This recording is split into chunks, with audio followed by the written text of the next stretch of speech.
The politicians keep politinkering. Give me some of them French fried potatoes. The politicians keep politicking before you turn to excessive drinking. Spend some time collectively politinkering with the show where I don't know, man. 'Cause the truth is I don't know, man.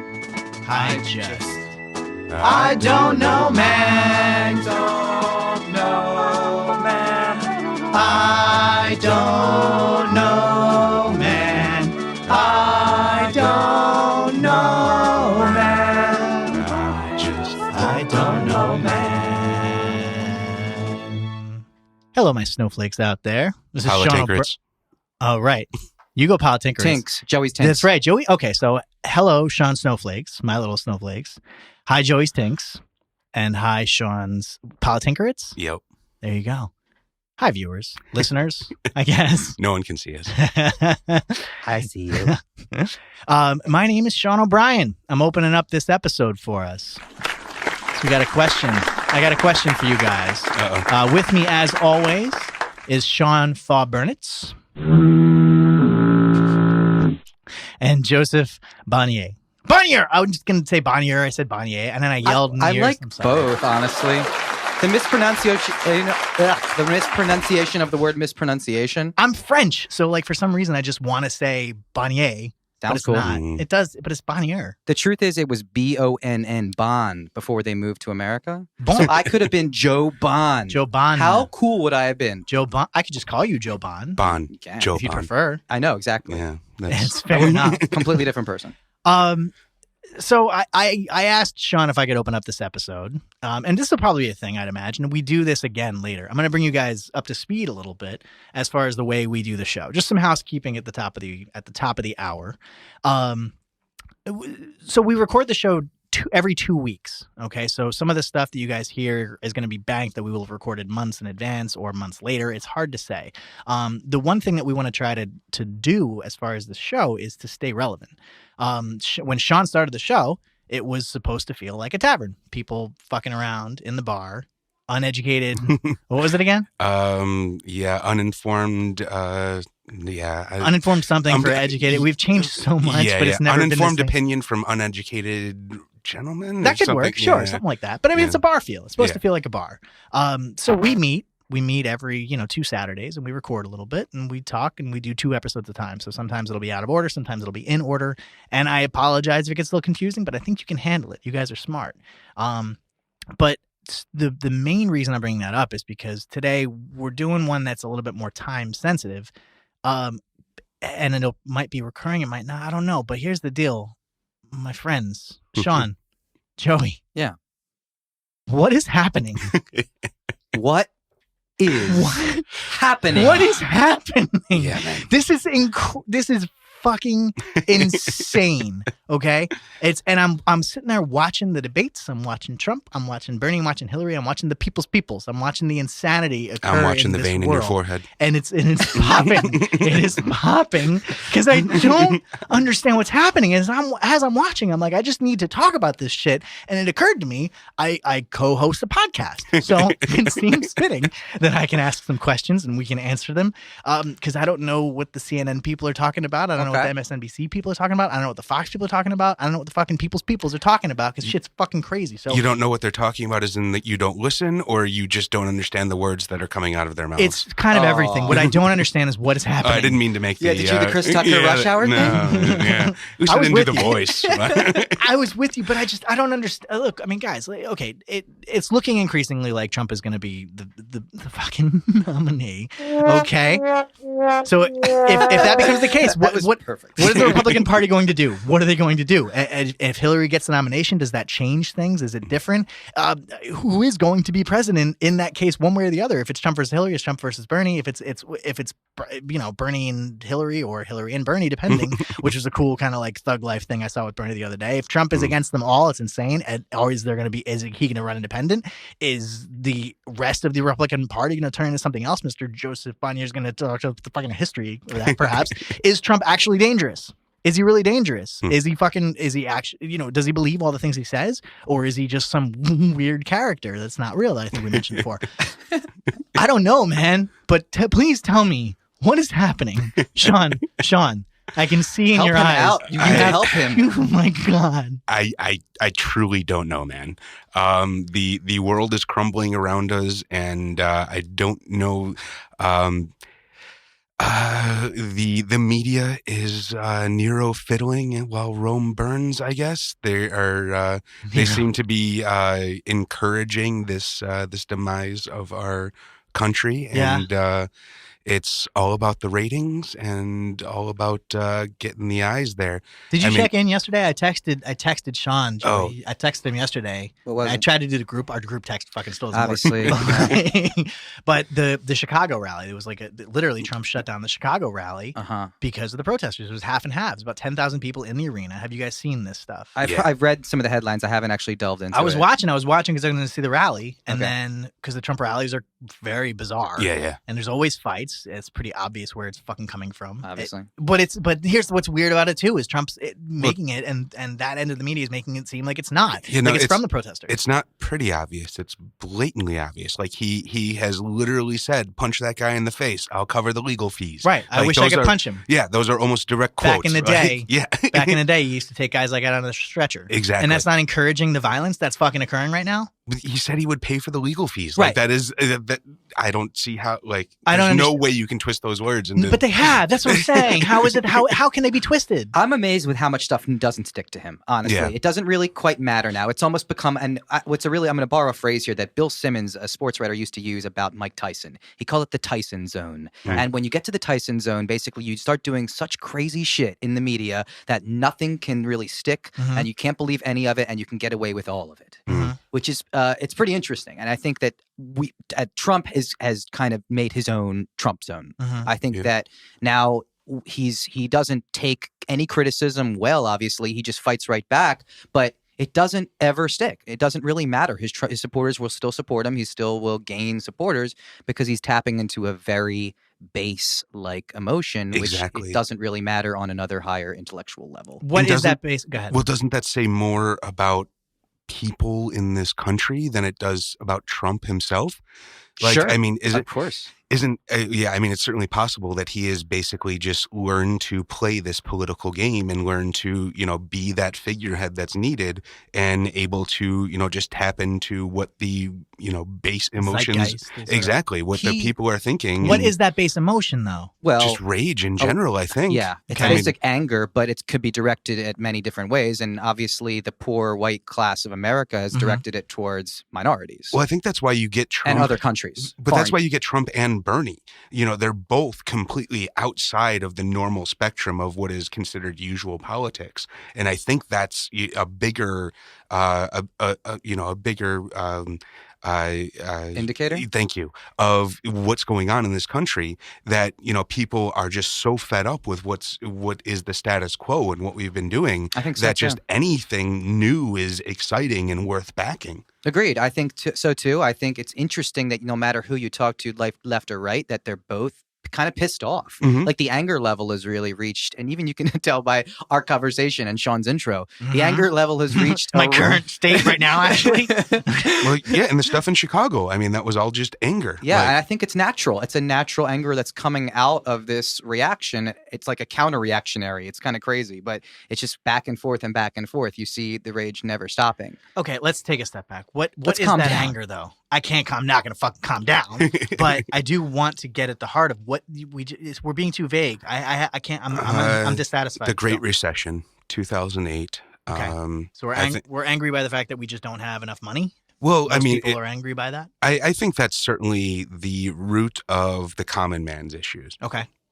I think the just wage stagnation, constant inflation, the the constant barragement of the idea that the rich keep getting richer while the poor are at very best staying the same, if not decreasing.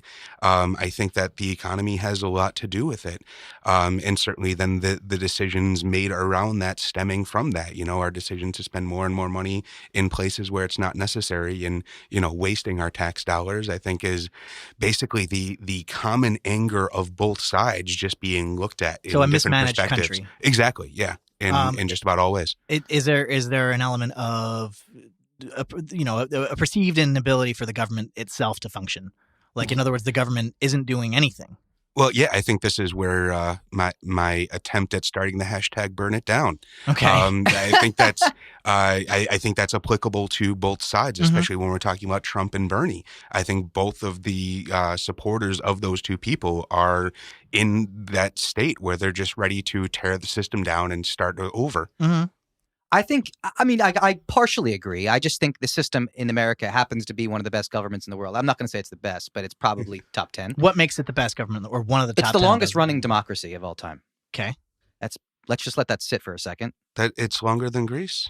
Greece has not been a continuous democracy, and I would not consider classical Greece the democracy that we had today. They were, I think they were a lot. They had slaves, or that? Yeah, they had slaves. We had slaves for a lot of our democracy. It's true. I agree, and you're right. Maybe we should discount the first 100 years. Well, also, yeah, but I mean, like the Greek. The Roman. You mean the longest it's running, not or to the say- currently longest? I guess I running? should say currently. Then. Okay, yeah, that's different. I don't think I Greece think- still was as long as I'm pretty sure Rome had a republic for much longer than 200 Roman years. Republic is not even close to our elected democracy. The freedoms that we okay. You're right. I'm just Well, saying. why? Actually, it's an important point. Maybe the why, Roman Republic. Why was are okay. either of those The Roman better or Republic worse? still had kings. Okay. They had kings. Well, not I during. mean, Canada has a Not queen. at first. Yeah, at first they started out as a monarchy. They had kings. Okay. Yeah. At what point did they switch into like a general republic? Shit. my math is. You're my supposed to be the dates- history guy, Right. man. I'm gonna say 300. No, fuck. I'm gonna say 200 BC, around there. Thank you for No. not saying BCE. I don't care about that common era shit or Christ. It's the same I thing. do actually. I don't care. I mean, BCE. Is it a 4-year difference?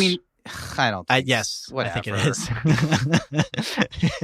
It is actually 4 Yeah. years. Or it might be 2, come to think of it. Yeah. 4 common error and then I'm sorry if I'm wrong on that. Anno but Domini. I think that Domini? Alexander the Anno Domini, in the year of our Lord. Yeah. At 300 was BC was around Alexander the Great. So I think I'm trying to base that off there. So it's somewhere. So it was only a 300-year republic? It was They pretty had booming kings up before until- Alexander, though. It was. wasn't I'm just trying to think because Alexander took over Greece before that. I don't know. My math. Yeah. Let's Yeah, not we're go talking- over well, this. okay. The whole point is that we were talking about America. When did it happen, Joey? Yeah. When did it happen?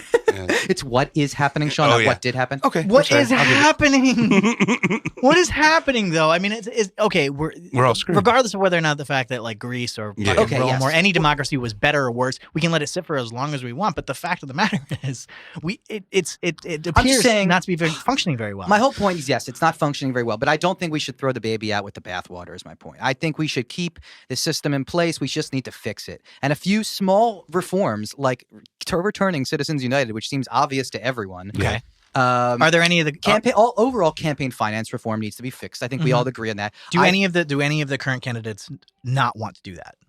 I mean, Bernie wants to do it the most, I would argue. Yeah. I understand, but I mean, is anybody specifically? I don't think the Republicans I would say have Rubio cared. and Cruz don't give a shit about that. Yeah, Okay. they haven't mentioned it, so I don't I think. think Trump talks about it. It pays lip service to it. Yep. But I think it's bullshit. He's mostly just his Yeah, No, that's a false. He's taken over $8 million, I think, now in personal donations. He doesn't just fund it with his own money. And he's only loaned his campaign. He's loaned his campaign $170,000. Yeah. And that's it. That's all so his once he personal gets money. the full nomination, he can get that paid back. Exactly. and he said essentially. he hasn't decided once he runs in the general whether or not he's going to take more bigger donations or not. So that's Or not, even- I don't. I turned down bullshit. 200 million. Yeah, I 200 think million that's at all this point I've bullshit. turned down.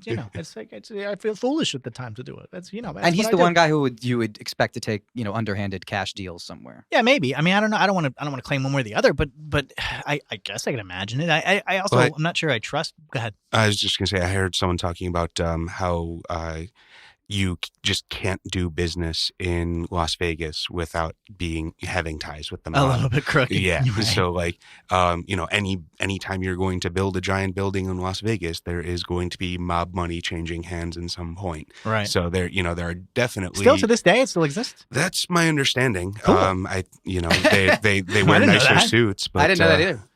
They wear nicer suits. That's really? true. I guess that's not really a thing. Would it change? Yeah. There's No such thing as a Suits are nicer like- suit. Have you seen those suits? Yeah, suits are suits. That's a I good can't point. imagine what I've it would seen be. Goodfellas. I know what's Yeah, they up. look good. Yeah. Or I guess it'd be Casino though. Yeah, whatever. We I look don't know. fucking It's all the same sharp. The movie. sequel, it really is. It's just a weird sequel, like an alternate universe thing.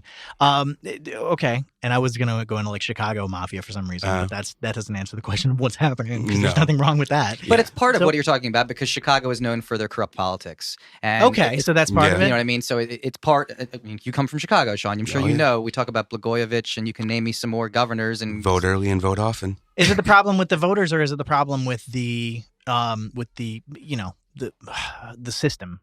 It's most definitely the system. I mean, the voters, that's the whole thing is the voters get to vote for who they think. But at this point, the votes aren't really translating to the elections.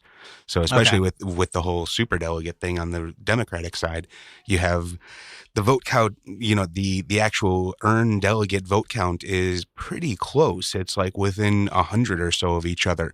But then when they add the superdelegates on, it just looks like Hillary has twice as many votes as Bernie does. it's about 200. But yeah, you're right. I'm not sure I understand 200 this. pledged I delegates. actually Right. don't understand this delegate situation. Who Okay. are the delegates? I don't get it. The I don't understand. superdelegates? No, The superdelegates, the delegates, and then the regular population in the caucus or whatever. I don't. Okay. I don't understand it. Explain it to me. So the delegates in general represent by proportion population of the state. So each state will have a certain number of delegates based on like how many people they have. basically. Okay. Per district. So yeah, the pledge delegates, meaning the delegates that are forced to vote for a specific nominee, are based off the specific votes in the primary. That's basically it. The super delegates are a set number of, I think they're usually elected officials from the state or local government. And prominent party officials. yeah, prominent party officials too. And they're technically allowed to change their vote at the convention and vote whoever they want to. But here's the thing. Historically, they generally vote for whoever won their state, Okay. usually. And they vote during the convention. Correct. But that's not always. They can theoretically change their mind, which has happened in the past, but not. Well, no. All I mean is very- they cast their vote during the convention. Yeah. Yes, but they can swing an election, No. Yeah. Okay. theoretically. But they're completely How many of those- unrepresentative of anyone specifically. I understand, but other than their state. But no one elects them. They are just chosen by the Democratic Party to be delegates. But as some far are. as the So there are superdelegates. mayors. Oh, and I there's- see what you're There's some saying. Okay. mayors. There's some mayors and state senators. Right, no, they might be elected officials, but they're not elected to the position of superdelegate. True. They are chosen for the position of superdelegate. And what's the difference between a superdelegate and a delegate? Just that the regular delegates are elected during the caucuses or during the primaries, and then the superdelegates are just chosen by the party. Oh, so during the caucus, the voters vote for those people along with the. No. whatever- So okay. when you go to a primary and you cast your vote, Right. you're not actually casting a vote for that president or for that primary official or for that primary electorate. Whatever. You're not casting a vote for Bernie Sanders. You're casting a vote for the delegates that will vote for Bernie Sanders. Oh, So your district Right. has maybe, let's say, 5 delegates that it's responsible for. So they count up all of the votes in your district, and then whoever wins your district gets those 5 delegate votes as part of your state. So that's why you can, technically win a state, but still have like 30 delegates to her 22 delegates or whatever. Okay, I see. So the whole thing here is that Bernie hasn't quite won enough delegates to really be on pace. He's won a good amount and he's done a good showing, but theoretically to make up 200 pledged delegates is very difficult in this point of the race. What would he need to do? He would need to start pulling off crazy upsets in big states. Crazy upsets. Even more than Michigan, where he basically only had a small. It actually was it was an upset according to polling, Yeah. but delegate-wise, it actually did not. Yeah, make a she big still ended up difference. winning a fair amount more delegates because But- of that day, Mississippi. right? Oh, right. Okay. Polling is kind of ridiculous in and of itself these days. True. I mean, still the polls are conducted on landline phone numbers. So that in and of itself, Yeah, that's insane. yeah, It's like 65 people all over 65. Exactly, 65 and older. Yeah. So I mean, that's why these the polls often tend to be completely skewed these days. It's an inaccurate representation of the electorate. Not only is it people that have landline phones, but it's people that have the time to sit there and actually have a conversation and answer 20 questions about what's this or that. And then you have push polling, which is them trying to give you false information and push polling. Yeah, trying to get false information. And it's a tactic for trying to get trying to get citizens to vote or to think about things that aren't necessarily true. Okay. So if they'd call you and say, who are you thinking about voting between Bernie Sanders and Hillary Clinton? And you might say Bernie Sanders, and then they might say, okay, but what if you found out that Bernie Sanders was in favor of releasing child pedophiles? And would that influence your decision? Oh, no, I don't like that. Exactly. So do you think you might vote for Hillary Clinton in that situation? Yes, I would prefer Hillary Clinton. I don't want the... Okay. Me neither. Agnes doesn't want the pedophiles out either. Oh, and neither does Hillary Clinton. Oh, so I'll vote for Hillary then. Mildred feels differently. Oh, that's just Agnes's separate personality, Mildred. Fuck you, Agnes. Agnes gets custody What of the is cats. happening? What the fuck is happening right now? So, what's the Republican Party going to do if Trump gets the nomination? Disband. They're going to pull out all the stops. Yeah. They have obviously to. talked about Mitt Romney. They have talked about at their convention, they can sort of... So they call this a contested convention. Correct. Right? So if Trump gets the nominee, but not enough delegates, or even enough delegates perhaps, they're suggesting it's going to be a contested convention. What's that? Actually, I'm not 100% on this one. Sean, can you help? Nope. I assume that basically means they have to take another vote, and they take like a runoff vote, like a one-on-one, which basically means that they will all get another chance to vote for Cruz or technically Rubio over him. See, what's weird about it is I didn't even know there was voting going on during the convention in the first place. What I remember more than anything, I think we've got some fact checking going on, which is very good. What I remember as far as the Republican or Democratic conventions, every time I've ever watched them, there's just one fucking candidate. That's when they almost roll out, they usually roll out whoever the VP by the time is. we get to that point. And, you That's the had idea. 68 in Chicago, but... you know what? That's the thing. That's the last time it was. It was contested. Do you want to take us through that? No, go for it. I don't know. Oh, okay. The 68 Chicago thing from just because of what I was seeing on the, over the last couple of days there with Trump there, I decided to look at it a little bit, just growing up in Chicago, it's always something that you heard about, the Democratic riots. And in film school, one of my favorite teachers was actually one of the primary camera operators during all of those. No kidding. The That's riot wild. That you see. Yeah. So that was, just kind of always a connection that I specifically had with it. But from what I was seeing going back through some of the news footage is that most of that was actually more of a police state thing. Mm-hmm. So there were protests going on outside of the convention, and some of the protesters had put a Cuban flag on some statue, and then the police weren't having it, and they were being rather violent with taking that down. Okay. And so the police violence sort of escalated, and then the crowd violence sort of escalated, and it sort of deteriorated into this sort of citywide riot, or not citywide, but very big enough. Yeah, exactly, prominent riot, and some of that was kind of mirroring what was going on inside the convention hall, where things were getting pretty much riotous, like you were seeing in the Trump stuff. Got it. Okay. There were very contentious arguments about sort of the general direction of the party, and people feeling very strong about one candidate or the other. And do you remember what were the two candidates? It was Goldwater and I don't remember who the other guy was. Yeah, we're talking. What year is this? 68. The Democratic and the Democratic Party at that time was more or less what we know of as the Republican Party. Then I keep hearing this. Is this true or no? I think in 68. I think that was after the switch. Yeah, it was after the switch. Okay, cool. As before, basically, Civil Rights Act started. I mean, we're talking 1960, maybe. Yeah, because Kennedy was a Democrat, as we know Democrats today, a liberal Democrat. Oh, right. Yes, of course. So it would have been no. Obviously, that's true. Okay, cool. Yeah. So, but they weren't progressive. They still weren't progressive though, as far as race relations. They started the to. Democrats? Right there. Yeah. That's what caused them. Yeah. You pretty much, yeah. LBJ too was from Texas, Oh, yeah. so he's a Democrat from Texas. He was one of the last Southern Democrats like that, and he kind of made that switch, I guess. To Okay. So why was it a contested convention? in '68. Yeah.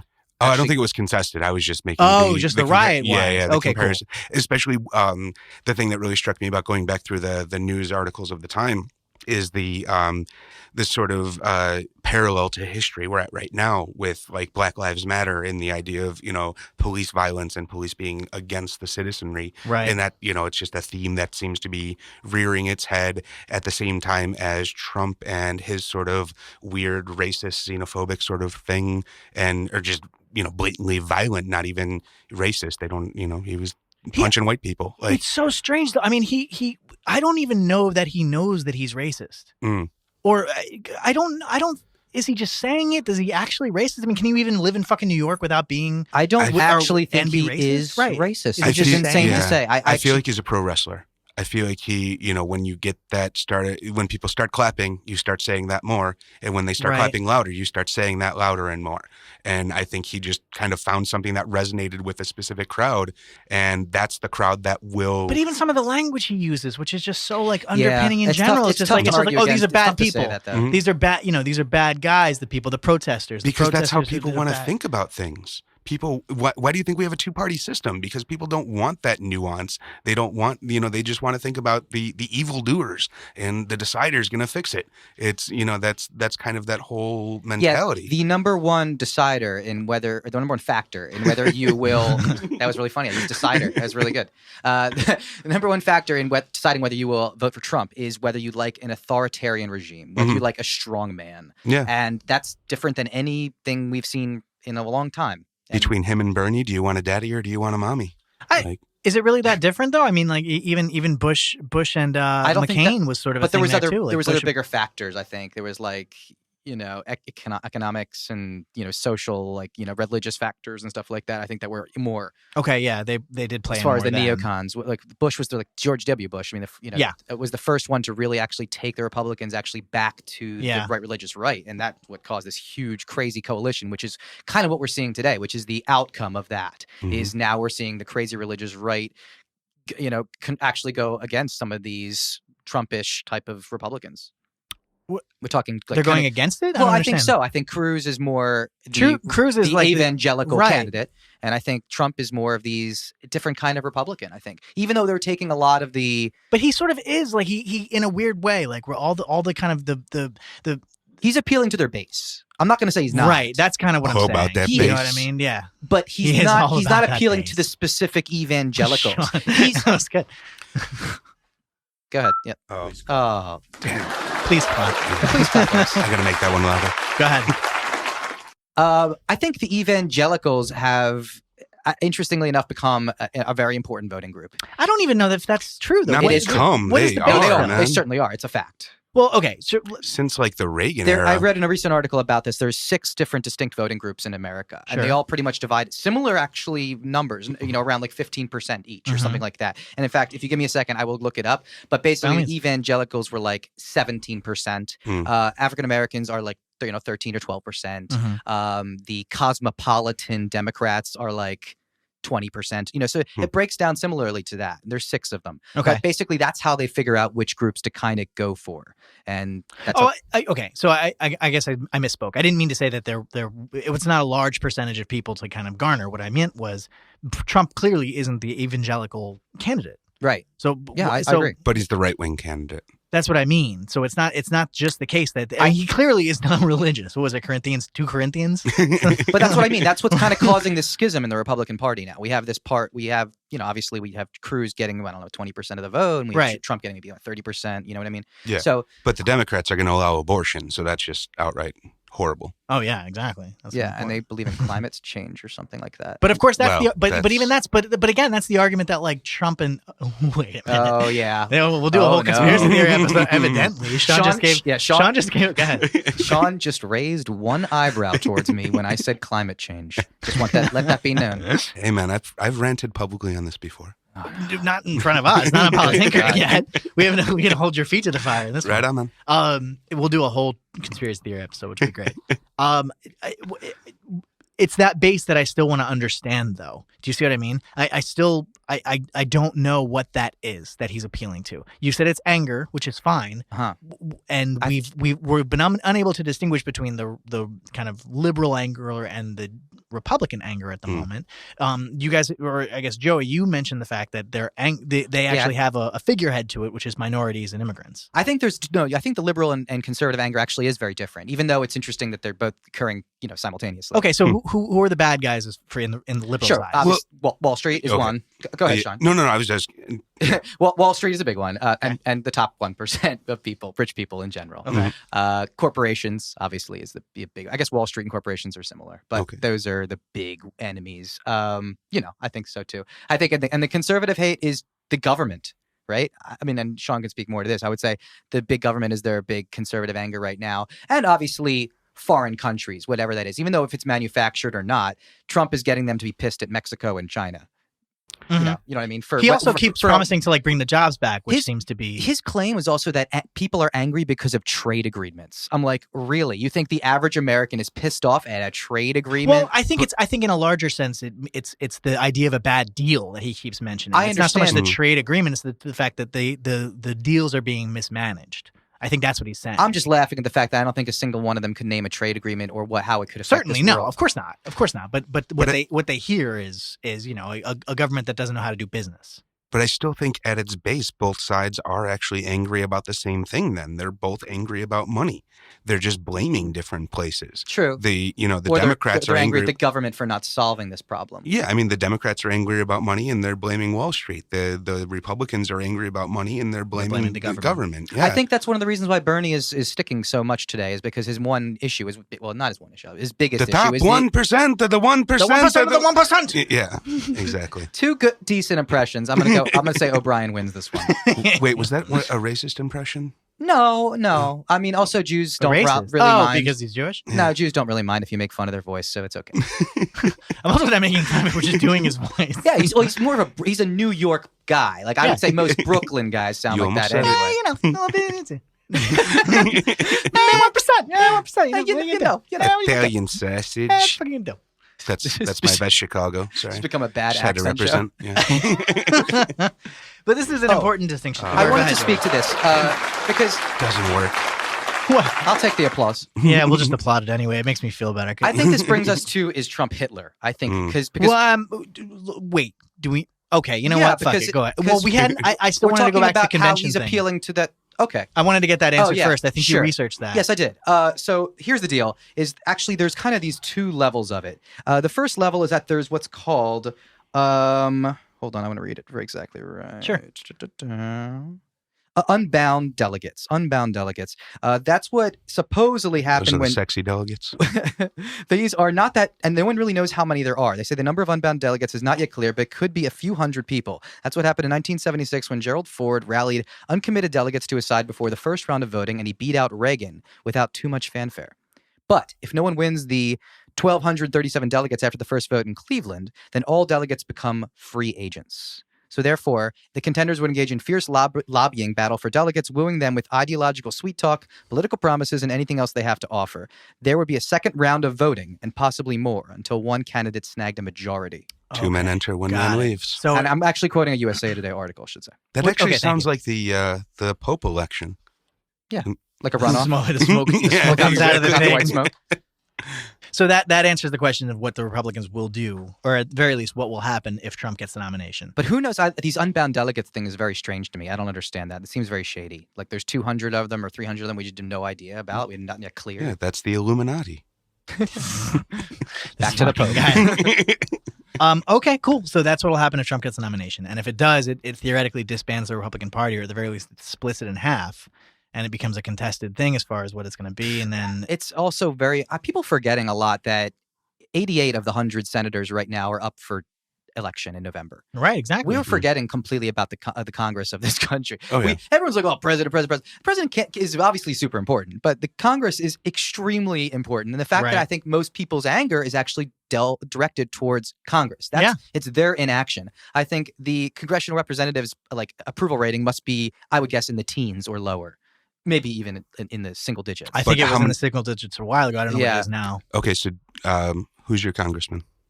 Shit. I knew it when I was in Philadelphia. Yeah. I don't know. Not a clue. I knew it a year ago. I know our before senators. I moved, but yeah. Well, and like we've said before, though, isn't local elections even really more important to your life? And I can't name a single local candidate or Lindsay Harbath. Is that a sign you saw on a lawn No, somewhere? it's our mayor. She's like our age. She's kind of cool, actually. Of She's like this tiny of West Hollywood. I'm in my own little city, man. Yeah, that is so weird. We got I don't our understand. own crew. It's playing West Hollywood's awesome, man. It's so clean. Everything's nice. That is so happy. weird. As soon as you cross that line, man, it goes from the disgustingness of Hollywood to the glory that is West Hollywood. Unbelievable. It is ridiculous. It's so sweet, man. I remember we had the I think it was the Halloween Carnival, whatever it was.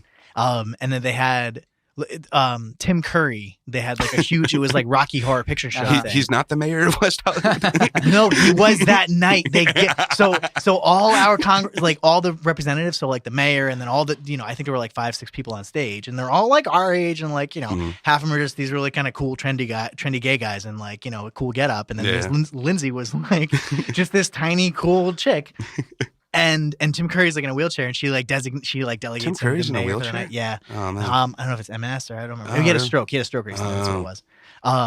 Anyway, it was just a weird, trippy, fun way. Yeah. They still managed to get shit done, which is pretty cool. They obviously get shit done. I mean, WeHo's got their shit together. The city hall is like right down the street from me. Oh.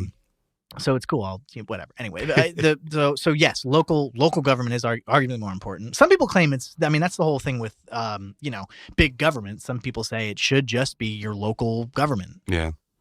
Would that make everything better if everyone just like focused on that, or do we need something bigger to kind of like oversee everything? So like you would vote for your local people and then they would elect representatives to go to the federal level? Is that the system you want? Well, I don't want any of this, to be honest with you. But I want a cabin in the woods with a solar panel and a satellite I really dish. do, That's man. all I need. I just want a couple books and some walls. You and your books. A room of one's own, That's as Virginia disgusting. Woolf said. Oh my God. Sorry. It's I don't know, man. What is happening? Okay. I don't even want to go there. I don't know. So is Trump Hitler? Okay. So people have been constantly making this comparison, and recently Louis C.K. has made this comparison in an article he actually published, or like almost like an essay. It's like long, pretty. Wasn't that like a short part of it though? Didn't he like rant on a bunch of shit? Yes. It was. It's true. Yeah. But and actually he was pretty nice. He was like very meta about it, very postmodern about it, saying like, I'm sure some of you guys are going to be criticizing this, but I simply have to say it, even though it's just another celebrity spouting off his opinion. But anyways, the point is that I think it's somewhat of an apt comparison, except for a few things. I simply don't believe that Trump will do anything evil, even close to as evil as what Hitler would or could do. Okay. Also, it's tough to simply judge someone in historical based on someone that's already committed millions of murders versus someone who hasn't done anything yet and it's just kind of all talk. So it's really not an apt comparison. Okay. The Don King of politics. And the idea that here's the big problem that I have with this: Trump may be or want to be Hitler. He's not. He might want to be Mussolini. He's not. He's a fucking fraud. The point is, Louis C.K. made the point, are we Germany in the 30s? And that is where I have a huge disagreement. We are not the Weimar Republic. We have a set constitution. We will not have a president who can simply appoint a chancellor and then have something called the Enabling Act where he can just constitute presidential. We have impeachment. We have 3 branches of government. We have multiple checks on this government. There is no way a president could ever do what anything Hitler could do. There's one way. How is that? A terrorist attack. What do you mean a terrorist attack? Or some sort of attack. So I agree to an extent. So if a terrorist attack happens, then all of a sudden Trump gets all the power, you mean? This is my worst fear, but yes, you're right. Yeah, I agree. I mean, the floodgates open at that point. Martial law is coming in, and then I'm not saying that is imminent, but that is a possibility. Here's the thing: is we had a good historical example of this already with 9/11. Yeah. Yes, we went to the right. Yes, we passed the Patriot Act. Yes, it was really fucked up. Yes, John Ashcroft is a fucking douchebag. But we survived it. And I don't think we ever. Germany survived World War II. It doesn't mean we want to go through it again. We didn't have any other body count after 9/11. whereas Germany suffered so much after. Right, but arguably as a country, we've given up a lot since then. I mean, just travel throughout our country that's irresponsible for me to say, by the way. No body count after 9/11. That's not true. We had 2 wars. That's bullshit. Yeah. Sorry, let me take that back. Okay. Immediately.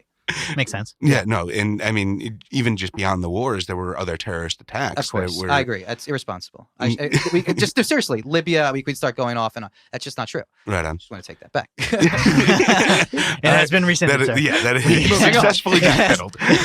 Thank you. It was a successful walk back. Hitler. Anyways, yeah, go ahead. No, but I mean, like, if there is any sort of violence that does happen that is large enough and relevant enough, there is a very big possibility that what is largely considered to be a neutered position of a president could be in a position where he can then enact a lot of what they want to do. Well, let's go through that for a second. Cool. Let's say Trump does get Hitler Jr. Right. Let's say Trump does get elected. Yeah. Right. Yeah. And then there is a terrorist attack. Mhm. Let's say a couple months later. Mm-hmm. How do you guys feel? Are you sort of behind Trump at that point? Like, do you kind of stand behind your president? Do you suddenly have to say, like, okay, he's our president, let's hope he gets this shit done? What would you feel? Looking for my passport. You're gonna leave the country. Not that there's anywhere to go, but yeah, I mean that I really don't even know how to answer that question. Like, Okay. it is the worst nightmare, I think. Well, okay. Canada is preparing for An many influx. seriously, Yeah, many I know. immigrants. I know. But I think that's regardless of who wins. Like, you're going to be. Well, gonna I have don't think many people in Texas are going to want to go to Canada. yeah. No, the weird thing is, though, I've heard a lot of Republicans say, like, "Oh, we'll move to Canada because they have free healthcare." I've heard that. That's fucking. I've horrible. heard that from Republicans. I'm sure you Hypocritical have. douchebags. So, Joey, talk to me, man. What would you feel in that situation? Trump is president, then a terrorist attack happens. Actually, I would kind of stand behind him. Mhm. I'm not saying obviously stand behind. It depends on the situation specifics and stuff like that. But I'm Stand by your man. still He's the figurehead. I'm still an American citizen, and I'm He's the pretty proud president. of him, this country, and I would still. Whatever, I mean, obviously, I would do whatever I can for the best thing for this country. Whether it's, I would say Trump is fucking up if he let an attack through. That's a good point too, actually. I mean, if our whole argument is that he's a strong man and that his big thing is security, and if in the first few months he lets a terrorist attack through, where we've had whatever years of Obama with none, that's definitely an argument there. One, if you want to count San Bernardino. That's not, but that's not a foreign. Okay. If you want to count it, I'm just mentioning. I wouldn't. It's count 14 it. people. I get it. I think I would consider that a mass shooting. That's. I understand. It's fine. Let's That's a gray just for area. argument's sake, Okay, it is. But at that okay, point, you're right. Some at people that might. point, a couple months into the presidency, have you guys heard the? I know it's in a few movies, but the 2 letters thing. The 2 letters thing? Yeah, so the president, when an incoming president is coming or comes in, he gives him 2 letters and says, "Open each of these when you have your big mistake or whatever." And the first one says, "Blame everything on me," and then the second one says, "Sit down and write 2 letters." So Oh, that's funny. Yeah. I haven't heard that before. Oh, It's right on. good. I should have delivered that better then. Sorry. Yeah, you're right. Yeah. So, Shawnee, you're not sure if you're moving out, huh? No, I mean, I say that as a joke. I'm certainly not going anywhere. I'm way too lazy to migrate. But That's a shame because my next question would be, where would you go? I'd probably go back to Alaska. I know that's still part of Still a country. America, That's a but good it point, doesn't though. At really least matter. you're gonna have your Thoreau moment. Exactly. You can, live by the cabin. Yeah. You're like, yeah. I don't know what's going on. Fuck it. Solar panel and a satellite dish. That's all you need. I'll join you. That defeats the whole purpose. Get out of my cabin. I mean, actually, I wouldn't. Put Can it I move past next moving. door? Is that okay? Next door is 3 miles. That's fine. Okay. I promise not to bother you. I don't want to be bothered either. But like, if I need food, Sean- maybe we'll do like a whole show. Wait, based Sean on O'Brien, you're willing to The- live in that kind of cold climate? No way. I love the cold. I prefer the cold. He's I a fucking hate. Yeah, Bastaman. I hate the heat. I can't fucking stand the heat, man. disgusting. I love the cold. Oh my god. You can always put more layers on. You can only take so many layers off. Totally. Yes. What do you mean you guess? That's the Yeah. answer. Yeah, but Yes. you don't have to live in the desert. You can live in San Diego. Even here, it gets fucking out of control hot, Yeah, man. There's no in the last 5 years, it's gotten insanely hot. And my apartment doesn't have air conditioning, so when I'm roasting in October, I'm ready to fucking murder someone because I'm like, I just want to eat apples and smell cinnamon, and I'm sweating. Fucking can't. And fall is my favorite time of year. Fall's my absolute favorite season. I'm with you. I like the fall. And I haven't seen it in forever because it's fucking whatever. Well, maybe Shauna can tell us why later, but. What is happening? I don't know, man. So, okay, Trump is not Hitler. I don't think so. I mean, he said he wants to be Hitler. He wants to be. How so? I don't understand that. There's been some recent funny studies about how comparing his speeches to Mussolini's speeches and his mannerisms and such like that. Did you see the whole thing where he kept speeches by his bed? Mm-hmm. There was this report that that Trump kept speeches of Hitler's by his bed, which I don't know the validity of this or not. I hadn't heard confirmation one way or the other.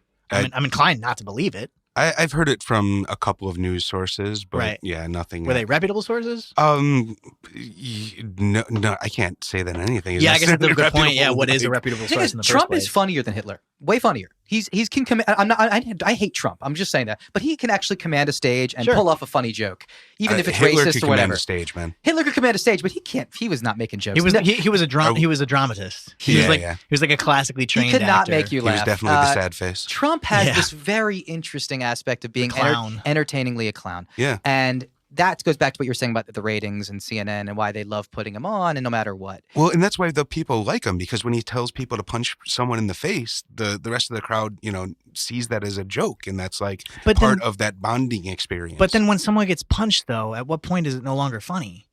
I think it's even funnier than to most of them. That's you know what? You're right, actually. Yeah, you're right. I mean, after the one guy got punched. Yeah, I mean that. Joey? Did you see this? Isn't that mob mentality? I saw the one guy that punched. Right, it's like an old 70 some odd year old guy. Oh, I did not. I'm never mind. I'm okay. I thought you're talking about a black person from before. There's a lot of people that got punched. So, there were many people got punched. Oh, there was a 70-year-old guy that got punched too? No, a 70-year-old guy punched the black kid. Oh, okay. I saw the picture of him all bloodied up. That's all I saw. Okay, yeah. No, they have video. There's video footage of that, and then footage afterwards of the guy. And actually, nothing had happened to the 70-year-old man, right after he punched him, because the cops continued to usher the black kid out. Yeah. And his brother, I think, or his friend. And afterwards, the 70-year-old guy was not interviewed per se, but it was just like an iPhone camera that somebody took of the guy afterwards. That he's like. He's like, I would have put him in the hospital if I could. Something like that. I don't want to misquote it exactly, Sounds but about right. You can find it on YouTube. Or it's like I would have beat him up more. I don't know. I don't know exactly what he said, but it was he's like, I would have done worse. Something like that. Mm-hmm. I don't know. So is it just an element of racism then? I mean, is everybody in a Trump rally all of a sudden racist? Are they racist or not? Well, I mean, just because it was a white guy and a black guy doesn't necessarily mean that it was racially related. Mm-hmm. That still could be that political fervor. Yeah, I'm just stuck in Hitler. Political furor. Yeah, exactly. But yeah, I mean, that's kind of why I hate the idea of hate crimes and whatnot. I hate. But just we don't necessarily know that was completely racially motivated. That could be politically motivated, and to me that's almost scarier because that's something that is less definable. I mean, is there not an underpinning? I guess that's what I'm going back to. Is there not an underpinning of like some people don't even recognize the fact that they are racist? True. You know what I mean? Yeah. Okay. So here's the thing: is these Trump just these supporters, subtle little things. I would argue we could do a whole episode. Most of these Trump supporters have not been around black people or minorities much. I would say they probably come from majority white communities. Right. And maybe I'm being stereotypical there, and I'm sorry if I'm generalizing, but I think it's true. I also think that an overwhelmingly large amount of these people that go to the rallies are racist. I do. I would agree there. But I think that's a tough term to throw around because everyone kind of just throws around like willy-nilly, and it's tough to argue that. So I would say that there's a scale, obviously, but when you start acting on it, when you start making comments, when you start, obviously, punching someone, causing violence, that's overwhelmingly, you can just say that there's got to be a huge portion of them that if there's a large portion that every time is becoming violent, there's got to be a even larger portion that actually have racist thoughts that are not using that violence. Mm-hmm. So that's what I would say is the racist part of it. Is that right. they I guess that's my point. I mean, is it not the case that everybody is a little bit racist? Well, everyone's racist in general. That's for sure. That's my point. And then, like you said, it's a scale. It might be amplified here and there. in one direction or the other, and then kind of excited from one speech or another, and then all of a sudden it just kind of comes out. Well, and that gets back and it's argued to the fact that it's I'm not being racist. I'm I would have punched anybody who did that. It's like, well, you can't necessarily make that claim because this is what happened. Go ahead, Sean. I suppose, but yeah, I mean that just gets back to the whole idea of the two-party system and picking a team, and once your team is making strides in one direction, right? So it's a sense of the other. It's a sense of the other, and it's mob mentality, and those when those two that guy has black clash, skin, I have white skin. It's easy for me to differentiate between the two. Is that what you're saying? No, I still think that even if racism is involved, I don't think that. I mean, I don't know, but I'm assuming that the black kid was not there in support of Trump. So I'm assuming that, when... Yeah, so what happened just before it, he's walking off, and then Trump said... I keep wanting to say Hitler said, which is kind of stupid, because I agree with you, Joey, that he's not... I was actually going to make a point the other way. That's the power of the media. Yeah, so just to clear up that part. He's walking away, Trump yells out, he's like, go home to your mama. Which to me, again, kind of like, it's not so much that it's racist. It's just that, like, you could. That's what I'm saying, and I don't think people are sensitive to that. Subtext is like totally so many racist people there. will say that it's like calling someone son or boy. Well, exactly. That's what I'm saying, and I think so many people will argue against that. That's like, oh, that's not racism, and it's like, sure, maybe not, but you're not in the fucking position to make that claim. If you're not black, it's very hard for you to say whether or not something can come off as racist because you're not there to feel it. Yeah. And that's why a lot of people support Trump, though, because they're sick of being told that. Exactly, but you know what? Here's the thing: you're not fucking black. If you're not black, how are you supposed to tell anybody how you feel in that situation or how you would feel? You see what I'm saying? Of course. So in any event, so that was the whole point. And then so the second he said, "Go home to your mama," the kid turns around and puts both his middle fingers up. As he's doing that, he is turning to put him down, and the 78-year-old old dude just kind of like cold cocks him. It said he elbowed him, but it's hard to make it clear because the camera's kind of like over his left shoulder as he's punching him with his right fist or elbow. It's hard to say. And then the kid went down, and the cops grabbed the kid and took him off, and then that was whatever. And the guy, to also clarify, he was brought up on, the 78-year-old guy was later brought up on charges, et cetera, whatever. Although Trump did say he would pay for the medical fees, and then afterwards Trump was like, I haven't seen anything, I don't support this, et cetera. But then again, just even today, I'm sorry. Okay, I'm this rambling. is where he has something in common with Hitler. They both use scapegoats, and those scapegoats happen to be whatever the other is. In Trump's case, obviously, it's Mexicans, it's China, it's Muslims. In Hitler's case, obviously, it was the Jews, it was the Gypsies, it was the blacks, it was the gays. I mean, we can go on and on, it's just whatever.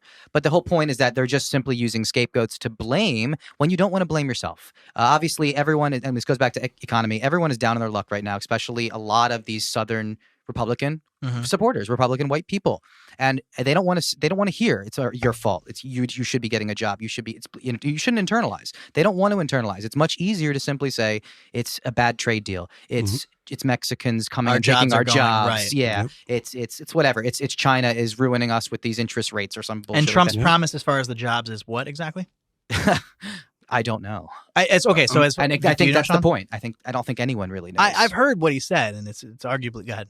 Oh, no, I was just going to say that he is in favor of closing the borders to get more jobs or to try and keep It's not so much more. Just closing the borders and building a wall. We're going to build a wall, folks. Trust me, blah, blah, blah, all that stuff. As far as I understand, beautiful wall. Yeah, he's promising to bring jobs from four different companies back from different places. So like GE is one of the big ones, right? He's going to force them to kind of, open up more jobs. How's he going to do that? He's going to force them? Yeah, basically that's what he said. So Republicans are okay with big government forcing a corporation to do something. If it's forcing them to allow the American people to bring jobs back, sure. Seems extremely socialist to me. Yeah, I mean, it's hard. I'm simply just pointing out this hypocrisy. That's part of why he's and not well played. recognized.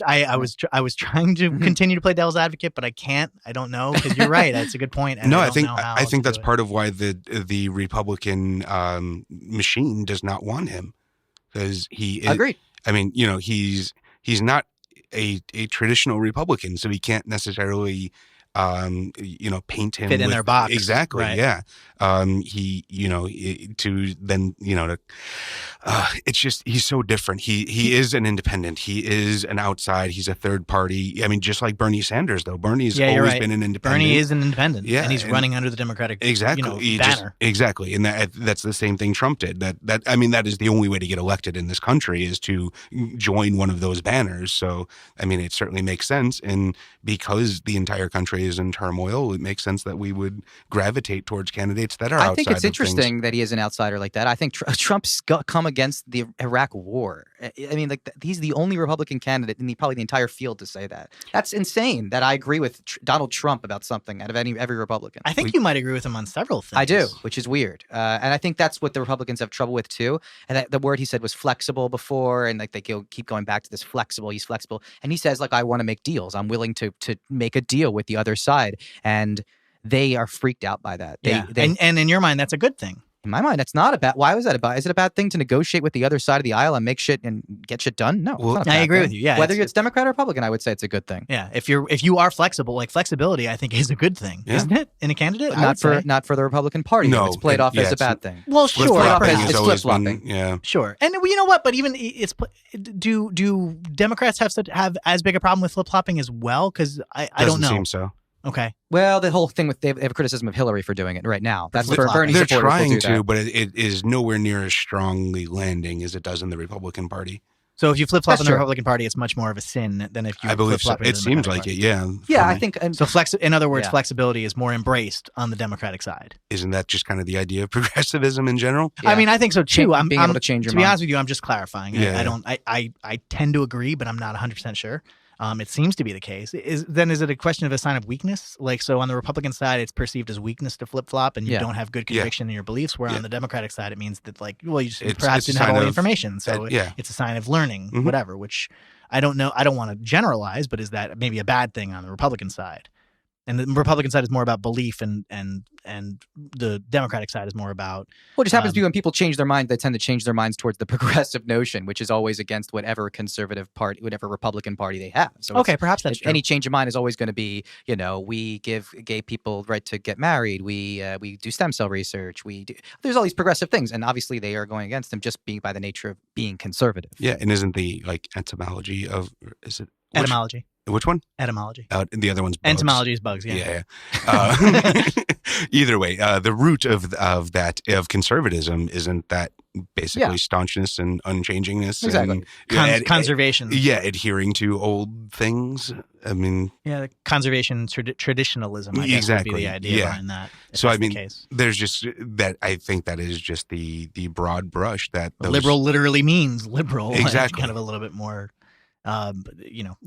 liquid, if you will, open. How would you guys feel if Ted Cruz was nominated? I just kind of throw that out there. Would you guys be more happy or less happy than a Trump? Yeah, I'd feel better about it. I don't know enough about Ted Cruz to be afraid of him. I don't. What do you mean feel better? Or okay, what do you mean? How would I feel? I don't understand the question. I guess not. Here's my opinion anyway, and I guess it's moot because I don't feel like the Republican is going to win the election anyway. So no matter who gets nominated will not beat Hillary. I just don't think. Why do you say that? I just don't think the demographics are there. Usually when a Republican wins, it's got to be something serious because simply there's more Democrats than Republicans, and the way that Democrats. Are you sure of that? Yes, demographically. Yes, there are. How do you know that? The voting base is larger. The only problem is they don't vote in better numbers. But the thing is, if there is enough fervor in a presidential election, like for instance Obama, or for instance Bill Clinton, or JFK, the people will go out and vote, and then Democrats will win in a landslide. I think that's what's happening right now. But I think the problem is that because of Bernie, actually. Well, a Hillary nomination, I think, creates more fervor for the Republicans than it does for the Democrats.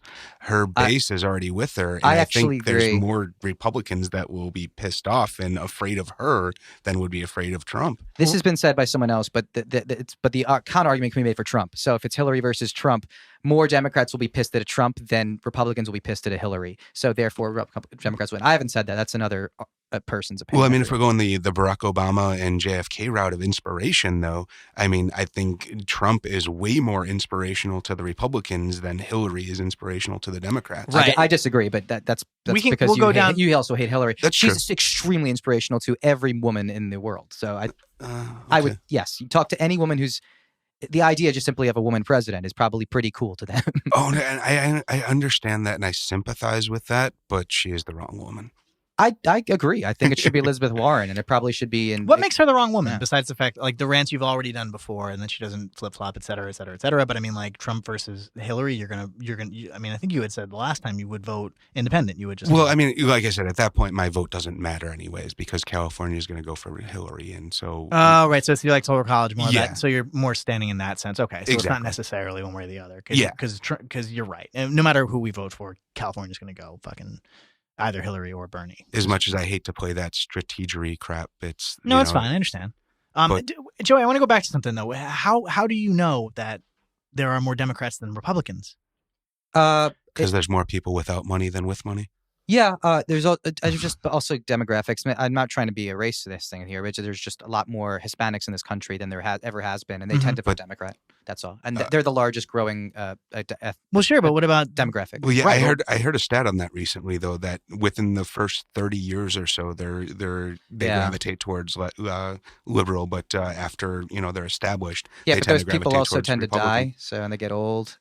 So the general even just general minorities, you're saying that most minorities are going to go toward Democrat. Yeah, and they also tend to have more kids than they have deaths, so we're going to have a lot more people and a lot more voting for Democrats. Okay. Well, so you're extrapolating. You're not like 100% sure, but you're. I'm pretty sure. I think it's a very educated guess. Okay.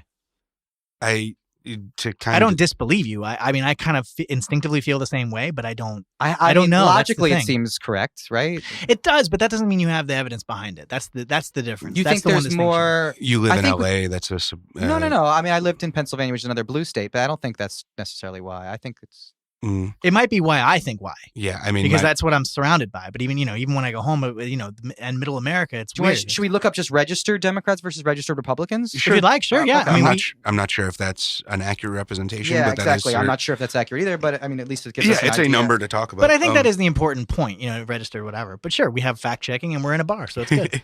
Although we're not drinking, we should have been drinking for this episode, man. But go ahead, Johnny. Well, we can certainly drink. No, I got a pause button here. No, but one thing I did want to address that I think we're leaving off the table with Trump as far as that's concerned is he has an advantage that I think we don't recognize because we are admitted cord cutters. Since neither of us none of us at this table, none of the three of us have cable television. Oh no, I tapped. So to answer this question, I'll let you go on, finish on your rant. I tapped into my parents, their fucking Comcast thing. Oh, so you do it online. So I can watch them live, like CNN. Yeah, fucking MSNBC, Cox. You can't. You got to know somebody. Oh, Cox, COX. I was like, who are Cox? Yeah, no, but here with Time Warner, you can't actually access any of that stuff. So you have to know someone with Cox or something. I mean, I just do it on my computer. Yeah, totally. Which is fine. But I'm sorry. Continue. No, but what I was saying is, since we don't have television, or at least, I guess I'll talk more about myself and just assume you guys are with me. But, I'm sure I am. I'm still listening. Basically, that for how many years has he been part of people's living room? They feel The Apprentice and all that stuff. I see what you're saying. He has been a staple in people's lives for a long time, and I think that is they certainly the people that go with him have a much closer connection to him than they do to some any other candidate. Yeah, that's true. I mean, if you've been watching The Apprentice for 10 years or however long it's been on, you probably kind of like when he says you're fired and gets all dickish, and that's that's what you're looking for, and that's what you identify with. Yeah. I mean, I think it's kind of the Reagan thing too. Like, people just got used to him. So yeah, I'll vote for him. I think that also we forget that Celebrity Apprentice is a big one. I know we just think about but that's the only one I've watched. Oh, well, he's had like 8 seasons of the other one, just regular people. But the whole celebrity thing is interesting because it means that he deals with people we see in the tabloids. He deals with people we see every day. So not only do we see him on TV, but we see him interacting with people we see all the time. So he's like a member of our extended family, I think, and that's part of it too. And, yeah, I think celebrity aspect. Yeah, part of the genius of that show was he got to make himself associate with a broad spectrum of the audience, because he got to identify with these very different, very specific characters from very different walks of life. It, kind of made you able to, I guess, identify with him more because you were associating him with your favorite celebrity. Right. The reason I watched one season of The Celebrity Apprentice was because Adam Carolla and Penn Jillette were on it. And, that certainly didn't endear me to Trump, but I can certainly it's a see good reason how to watch. Makes Yeah. sense. I'm sure a lot of people are like that. They like, one other star and they watch it for that reason. And then he is the host, so you kind of just get used to him, and he sneaks into your subconscious all of a sudden, and you're like, Yeah, and I mean, if what was the Eddie Murphy movie funny, where man. he went to Congress?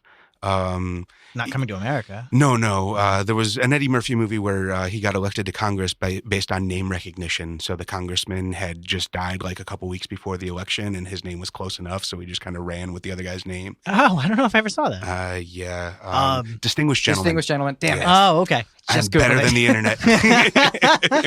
I have I have talk facts. to us. Okay, so I don't have Facts? What are those? Okay, I love as it. of party affiliation, this is just how you identify. 39% of Americans identify as independents. More Democrats, 32%, whereas Republicans, 23%. So Democrats, 39%. 39 are independent. Nice. They don't even Okay. want to identify. So it's hard which to is, say one way or This the is the other. highest percentage Fuck of you, system. independents in more than 75 years of public opinion polling in 2005. So we can't say one way or the other. 2005. I'm Okay, sorry, so, 2015. Oh. So apologize. pound for pound, sure, there are more Democrats than Republicans. You saying they're fatter? Right. But as far as no, I would say the opposite. Yeah, most likely. But as far as I didn't mean it that way. PHAT.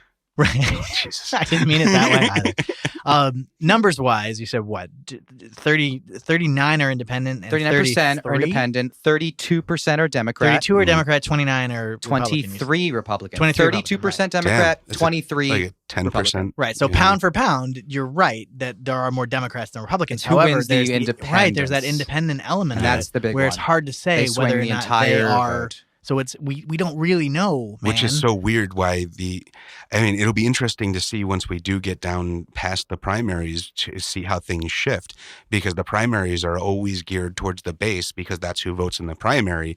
But then for the actual election, they have to switch everything over to going after the independents.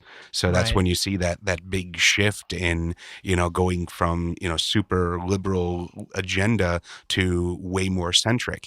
And I think that's where we will see a huge shift if we have Hillary, and we will see almost no shift if we have Bernie. For the primaries, during the primaries, I think Hillary is certainly pandering to her base and trying to be very liberal. She can't reach the depths of Bernie's liberalness, but if once she is the candidate, she's going to have to swing completely centric to entice all of those independents. I agree with you. I Well, think what- it's absolutely true. That's why I'm voting for Bernie. What could Hillary say that would entice you, Sean, as our registered independent here? Oh, I mean, I'm already such a jaded outlier that I don't think I could ever cast a vote for Hillary under just about any circumstances, and I would find a way to rationalize that regardless. You don't think there's anything she could say that would sway me into enchant voting. you, if you will? That That kind of grandma charm she like, lays on. Yeah, I mean, if we're talking, She goes, Sean Fau-Burnitz, how are you? Sean, what was like your relationship with your grandmother? How was it? Grandmother was fine. But no, I think the thing that would sway me is if she took up the Bernie flag of going after the big banks, of going after the Wall Streeters that caused the 2008 Great Recession, as they're calling it. Mhm. I think that some accountability and some getting away from Citizens United, getting away from the PACs, getting away from the funding, the way that campaigns are run. Mhm. If she started to embrace those ideas that Bernie is, I would I'd like to vote for. I'd still never believe her, but that would certainly be the better option. I feel like she has sort of swung that way though a little bit. She's had to, yeah. Like I said, the primaries are all about the base, right? And so Bernie is energizing, so she's got to try and get as liberal as she can to try and fight off the Bernie people. Okay. She said some things that were more liberal than Bernie. Yeah. Which are interesting. Like what? The gun control phone is interesting. She basically said like something about the gun manufacturers that they shouldn't even be allowed to make guns in America. Really? And Bernie was like, no, she say that. She didn't say that, but that was her implication. Absolutely. And Bernie called her out on it. And it was like, basically the logical end to your point was that, yes, you're saying that we shouldn't be able to make guns in America. So she might have misspoke though. Theoretically. But that's in a debate. I mean, again, back to Sean's point where it's just she's just kind of claiming these things. She's just throwing, she's just throwing darts out in the air. I agree. I don't think she actually believed it. I think she's just trying to... She's just spraying shotgun pellets around. That's what she does. But she's a politician. She's still got... I still, at her core, I still believe she does want to do good for this country, and she does. She is a good civil servant. She's a good public servant. She cares about her legacy. She's by far the most qualified. Everyone knows that. That's not by what far. saying. Bernie's pretty damn qualified. Bernie's very a senator. Qualified, Bernie's been a senator for 30 years. That doesn't qualify you like a Secretary of State or being in the White House or an executive. I don't think. I guess that's the thing. Like on CNN the other day, I heard somebody, or maybe it might have been MSNBC. I'm not really sure, but somebody was like.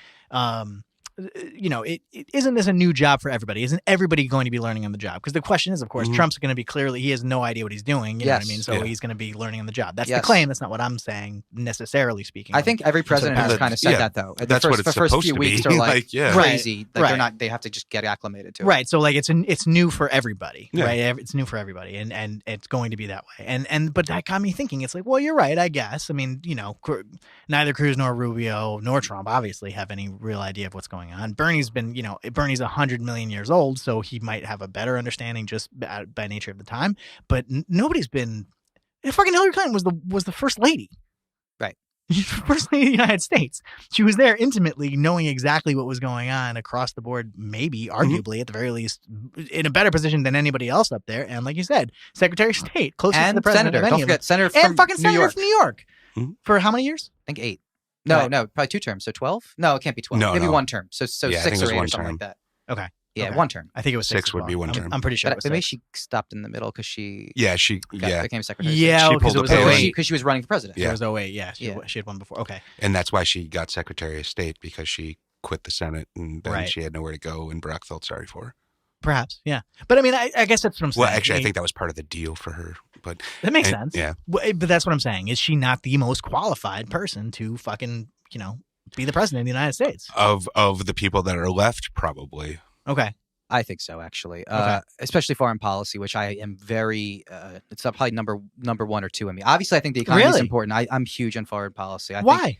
Because I think America has a huge role to play. We obviously are the biggest global power right now, and we just.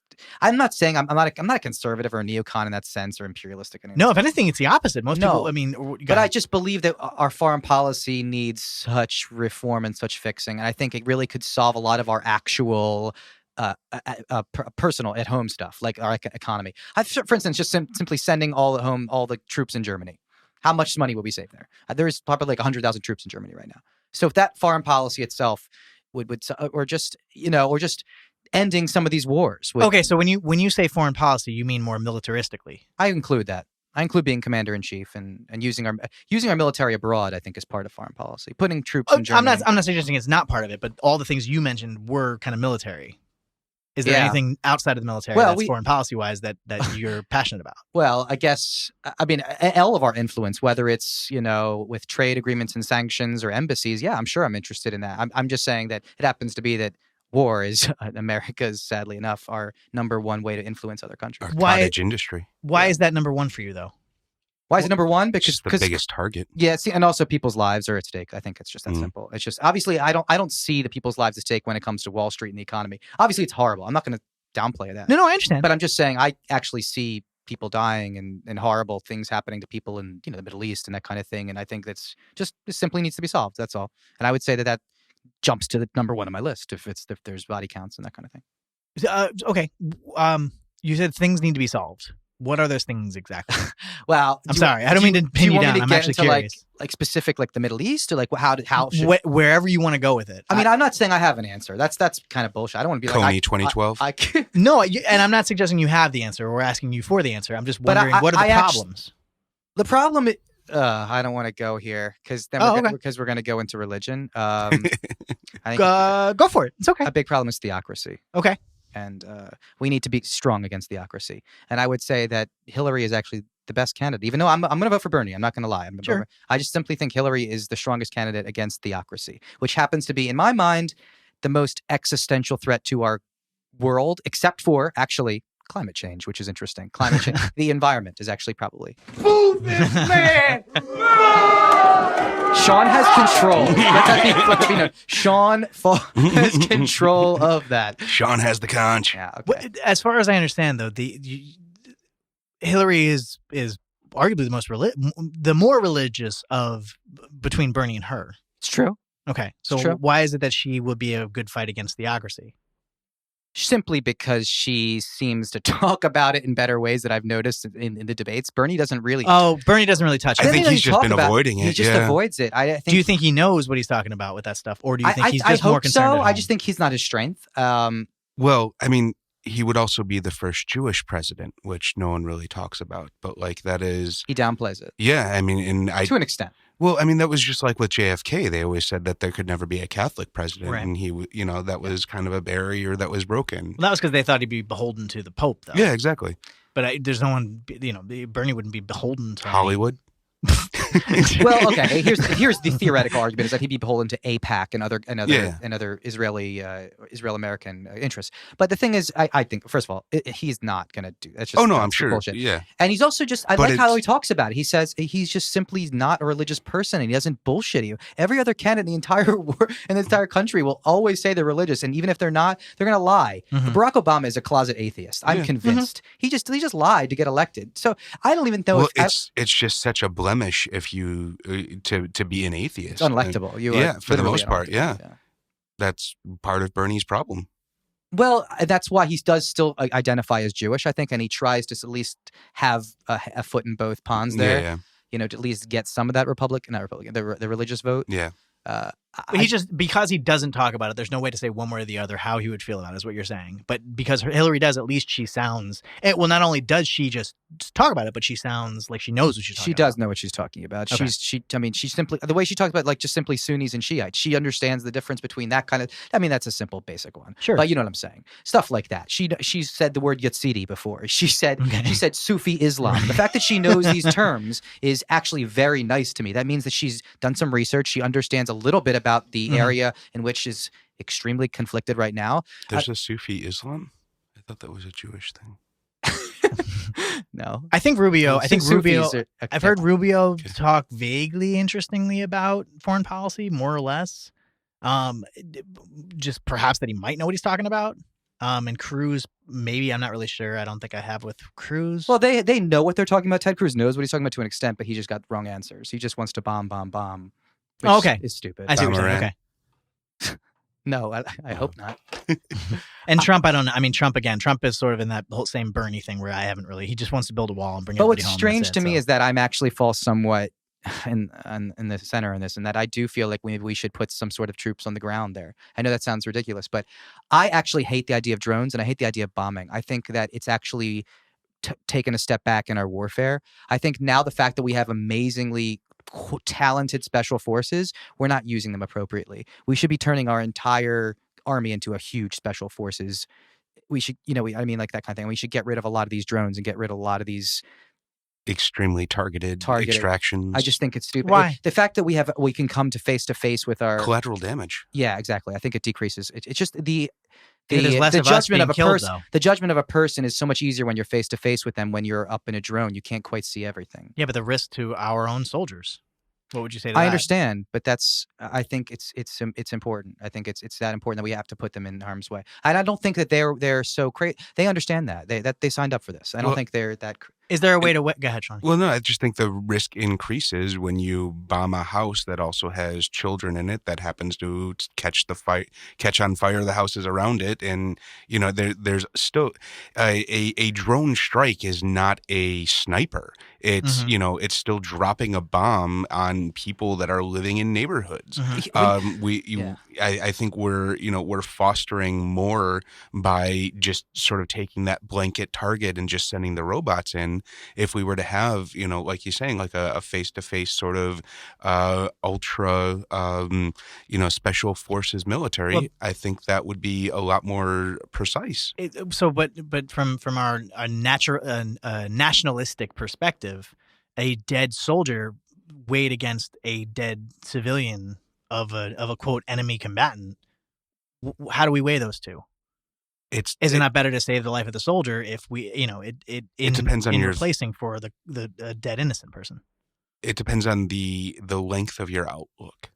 Yeah, so if you're talking about in your election cycle, it definitely, the soldier has more weight. If you're talking about over the length of a generation, I think that you are, fostering more hatred and putting more lives at risk by, making us the enemy still, or making us more of the enemy. So picture this. You're sitting at home and all of a sudden a bomb goes off next door because they were trying to kill a drug kingpin or trying to kill a terrorist that was known to live next door to you.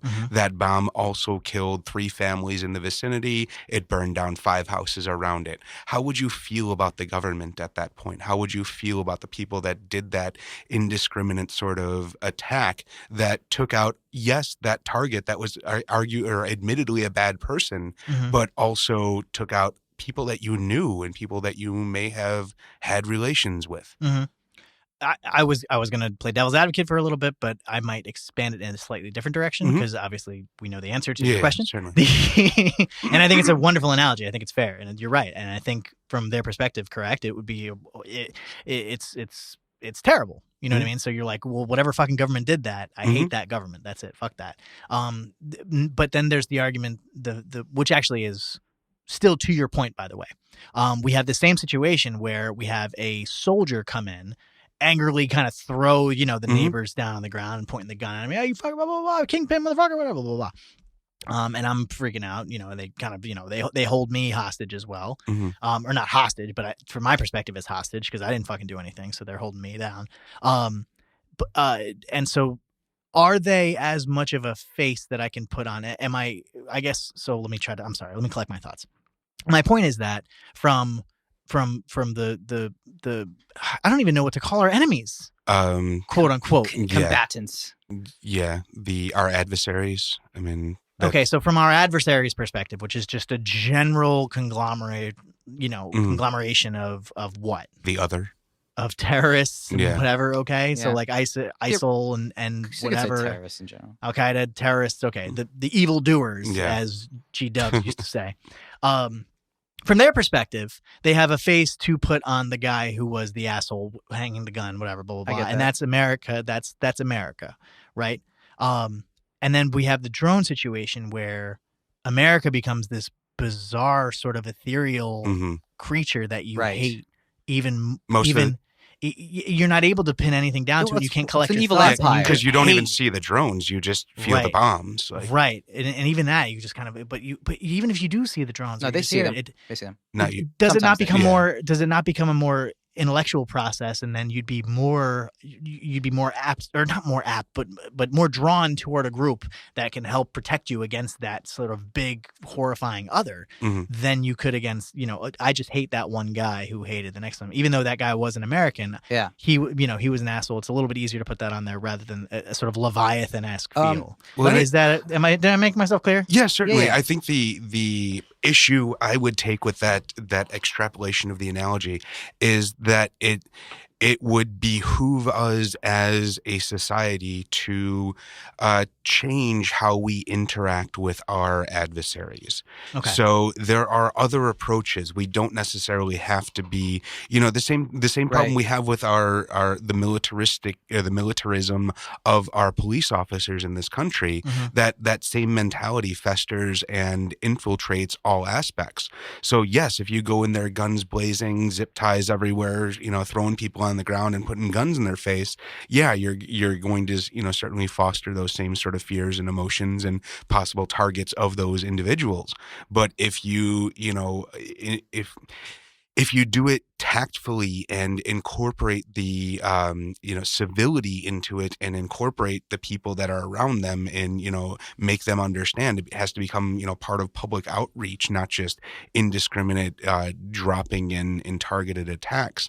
It kind of gets into this concept of what we used to do with our captured soldiers in World War II. We would bring them back to America and we would treat them well, and we would treat them like we would want our soldiers to be treated, and we would give them respect and try and assimilate them for the most part. And that goes a great way and a great deal into getting into the hearts and minds of the enemy. We're supposed to, kind of the idea of killing them with kindness. We overwhelm them with that American spirit and that American generosity, and they are more apt to be in line with us. Okay, I agree with Sean. In fact, I agree with pretty much everything he just said. It was really astute. But yeah, it was. I think that you sound surprised. No, because I usually have something to add there. But I want to say that sorry, I had to reach. It was a little delayed. I'm sorry. I can't clap for myself. I want to recommend the movie Restrepo. I don't know if you guys have seen documentary Restrepo. Yeah. I think for a person like me who has obviously not been in the armed forces, it's a really, really good look into what and how they operate in obviously an extremely difficult environment. But I think a lot of what Sean was talking about, interacting with the civilian population, was absolutely documented, and you could see it there, and it worked pretty well. They had like all the tribal leaders together, and they would have constant meetings, every few weeks or so, and they're talking about what they need and how they help them and stuff like that. And I think that is such a benefit, and that obviously can never ever happen with a drone or with a bombing. It just simply is not even in the cards. And I think obviously there are horrible things that people can do. They obviously can use zip ties. We can have the My Lai massacre in Vietnam. These are horrible things that boots on the ground can do. We know that. But the whole point is that the upside is so much different than the upside. There is no upside to bombing. It doesn't seem like it's actually ever solved any issue except for killed a few. It's not true. It's killed a few important terrorists, and that's done its job. But I think that it doesn't have any positive benefit on the simple community that we're trying to improve. Right. It just simply takes out a few bad. And but it hasn't saved lives. Have drones saved lives? Some. But I don't feel know. like it's tough to how would you quantify that? How would I quantify it? Yeah. Would you say that there was an imminent terrorist attack and they killed a terrorist or something? Right, exactly. I'll put it this way. That's what Obama has claimed, that it's like saved lives. Like our drone strikes have saved lives. I think he also means it saved American military lives. Yes, that's what he means. You kind of got to think of the butterfly effect there too, and everything that stems from that. So how many lives are saved in the grand scheme of things? Possibly none, but it's what is quantifiable. Okay. There's also the whole legal issue with drones that I have a problem with. It just simply seems illegal in every international law. Yeah, and I think snipers it's not illegal yet are a better idea. Laws for it yet. You're right. There's an actually interesting documentary about this called Drones. I think it's called Drones, where there's a Pakistani man who's trying to sue the government. So they're trying to get into exactly, law, yeah. Which is a couple of them actually, I think. Yeah, and this is on Netflix, I believe. Yes, it is. That's where I saw it. Yeah, good documentary actually. Yeah, I was it is surprised. And it didn't completely it wasn't completely biased, which I was surprised. I thought it was No, going to be let's be completely honest. like anti-drone, but it actually showed some positive sides of it as well. Anyways, the whole point is that we were talking about foreign policy, I think. We're talking about what's the best way to go about our foreign policy, and that's simply, obviously we can throw out the whole bombing and the drone thing. I just don't think it's the answer. I think the better question is, do you think Americans care about this as much as you do? Oh, no. No. They care about their wallets. Yeah. I think they care mostly the money. No, they care to an extent. No, but not. You're right. Not as much as me. But it's important though. No. They still do care. The reason I care is because they might not care, and perhaps they ought to. Of course. Because that's what I mean. Most people are kind of looking at the presidency in the sense of, oh, how's this guy going to fix my life? And when my I life is when just I my talked wallet. when I talked earlier about like body count and lives, they're simply lives that I will never ever see or interact with in my entire life. Probably they understand that too, but they just simply don't care about that. Whereas even if I've never seen them or know them, I don't know why. It affects me so much more than the economic issues.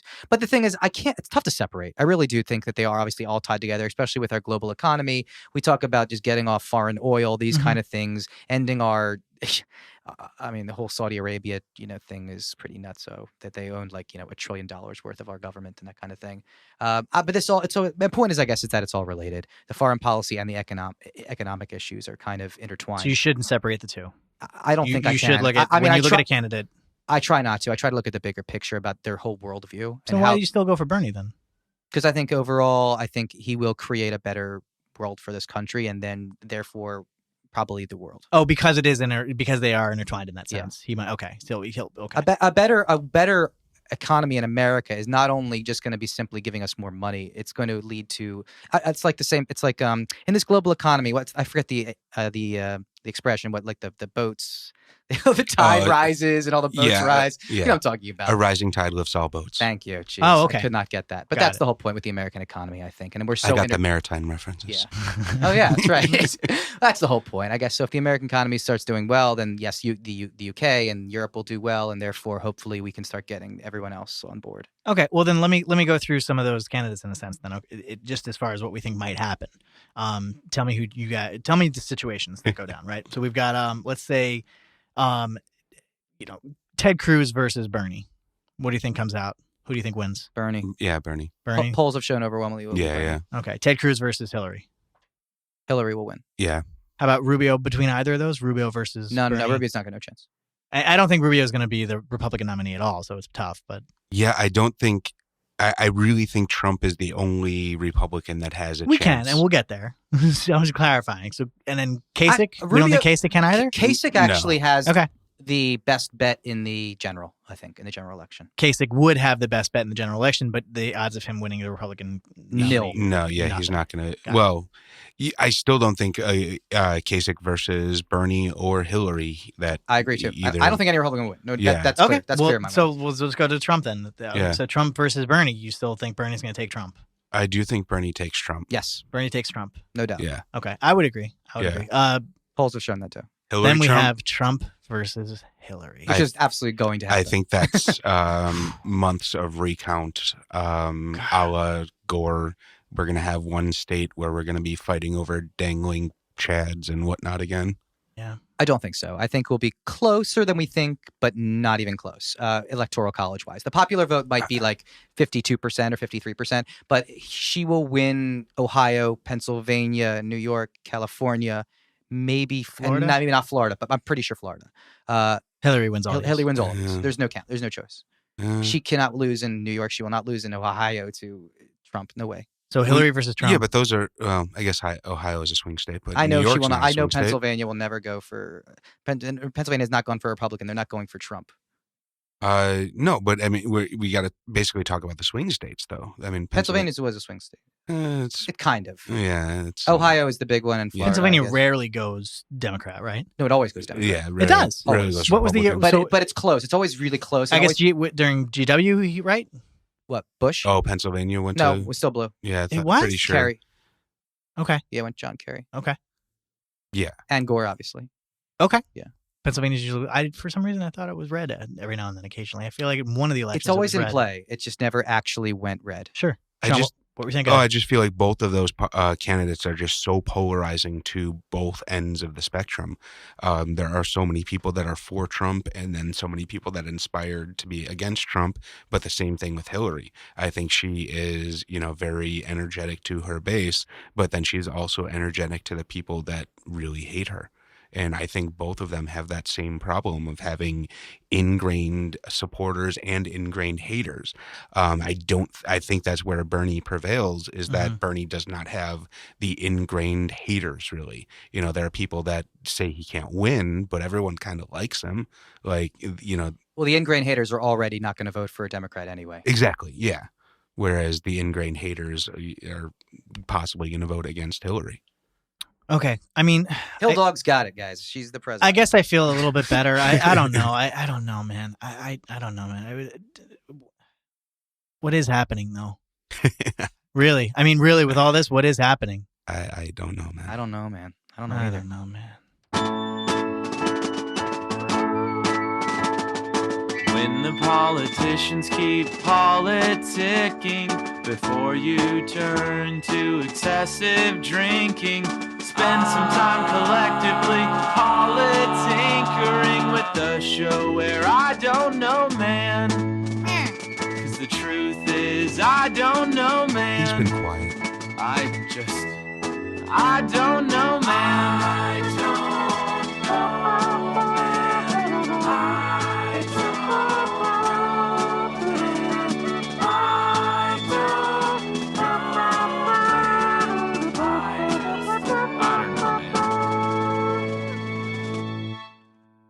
I really just don't know.